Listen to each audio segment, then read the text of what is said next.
കേരളത്തെ നടുക്കിയ സംഭവത്തിന് വിശദാംശങ്ങളിലേക്ക് തന്നെയാണ് നമ്മൾ വീണ്ടും പോകുന്നത്. സൂരജ് സജി ഇപ്പോൾ തുടരുന്നുണ്ട് വിവരങ്ങളുമായി തൃശ്ശൂരിൽ നിന്ന്. സൂരജ്, ഈ അക്രമി ഈ ഒഡീഷ സ്വദേശി തൃശ്ശൂരിൽ നിന്നാണോ ട്രെയിനിൽ കയറിയത്?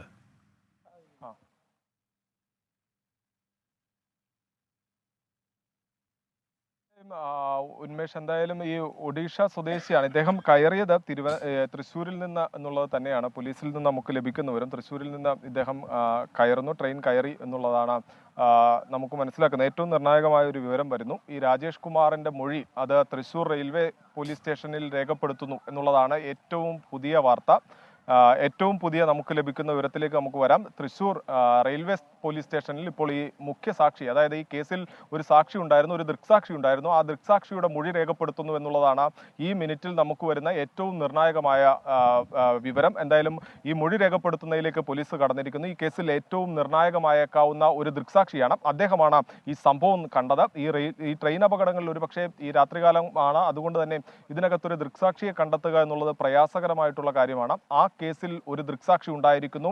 ആ ദൃക്സാക്ഷിയുടെ മൊഴി രേഖപ്പെടുത്താനുള്ള നടപടികളിലേക്ക് പോലീസ് കടന്നിരിക്കുന്നു. ഈ ക്രൈം സ്പോട്ടായ തൃശ്ശൂരിൽ എത്തിച്ചുകൊണ്ട്, ഈ കേസ് രജിസ്റ്റർ ചെയ്തിരിക്കുന്ന തൃശ്ശൂർ റെയിൽവേ പോലീസ് സ്റ്റേഷനിൽ എത്തിച്ചുകൊണ്ട് ഇപ്പോൾ ആ സാക്ഷിയുടെ മൊഴി രേഖപ്പെടുത്താനുള്ള നടപടികളിലേക്കാണ് പോലീസ് കടന്നിരിക്കുന്നത്. ഈ സാക്ഷി മൊഴി രേഖപ്പെടുത്തിക്കൊണ്ട് ദ്രുതഗതിയിൽ എഫ്ഐആർ ഇട്ടുകൊണ്ട് ഈ കേസ് അന്വേഷണം മുന്നോട്ട് കൊണ്ടുപോകാനുള്ള ഒരു നീക്കത്തിലേക്ക് അന്വേഷണ സംഘവും കടന്നിരിക്കുന്നു. മറുവശത്ത് ഇപ്പോൾ ദൃശ്യങ്ങളിൽ കാണുന്നത് പോലെ തന്നെ ഈ മൃതദേഹത്തിന്റെ ഇൻക്വസ്റ്റ് നടപടികളിലേക്ക് പോലീസ് കടന്നിട്ടുണ്ട്. ഈ വെളിച്ചം ആദ്യം ഈ മേഖലയിൽ ഒരു പ്രശ്നമായിരുന്നു. ഇപ്പോൾ ഈ കൂടുതൽ വെളിച്ചമെല്ലാം ലഭ്യമാക്കാനുള്ള നടപടികൾ പൂർത്തിയായി. വെളിച്ചം ലഭ്യമാക്കിയിട്ടുണ്ട്. അങ്ങനെ മൃതദേഹത്തിന്റെ ഇൻക്വസ്റ്റ് നടപടികൾ പൂർത്തിയാക്കി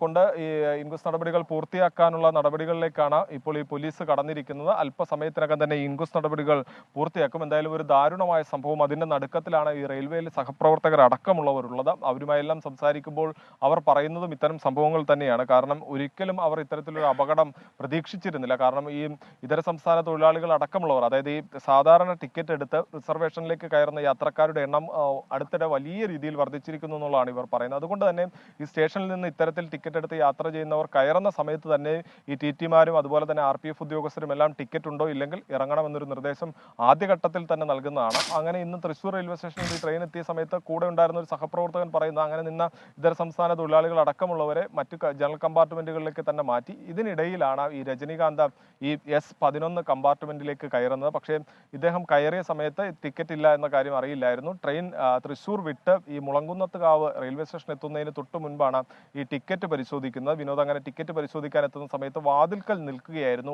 ഈ രജനീകാന്ത്. അവിടെ എത്തി ഈ ടിക്കറ്റ് ചോദിക്കുന്നു. അപ്പോഴാണ് ടിക്കറ്റ് ഇല്ല എന്ന കാര്യം മനസ്സിലാക്കുന്നത്. പിന്നീട് പിഴ അടയ്ക്കണം എന്ന നിർദ്ദേശത്തിലേക്ക് കടന്നു. പിഴ അടയ്ക്കണം എന്ന് പറഞ്ഞതോടുകൂടി പ്രകോപിതനാവുകയും വലിയ രീതിയിൽ ഈ പ്രതി ബഹളം വച്ചു എന്നുള്ളതാണ് പറയുന്നത്. പിന്നീട് ഈ വിനോദിനെ ഡോറിൽ നിൽക്കുകയായിരുന്നു. വിനോദിനെ പുറകിലേക്ക് തള്ളിയിടുകയായിരുന്നു. അദ്ദേഹം ഈ വാതിലിന്റെ കമ്പിയിൽ പിടിച്ച് രക്ഷപ്പെടാനുള്ള ഒരു ശ്രമമെല്ലാം നടത്തി. പക്ഷേ ആ ശ്രമമെല്ലാം ഒരു നിമിഷം കൊണ്ട് വിഫലമായി പോകുന്ന ഒരു സാഹചര്യമാണ് ഉണ്ടായത്. ജീവൻ തന്നെ നഷ്ടപ്പെടുന്ന നിലയിലേക്ക് കാര്യങ്ങൾ പോയി. ആ സംഭവത്തിന് ഒരു ദൃക്സാക്ഷി ഉണ്ടായിരുന്നു. അതെല്ലാം കണ്ടിരുന്ന ഒരാളുണ്ടായിരുന്നു. അദ്ദേഹം രാജേഷ് എന്നാണ് അദ്ദേഹത്തിന്റെ പേര്.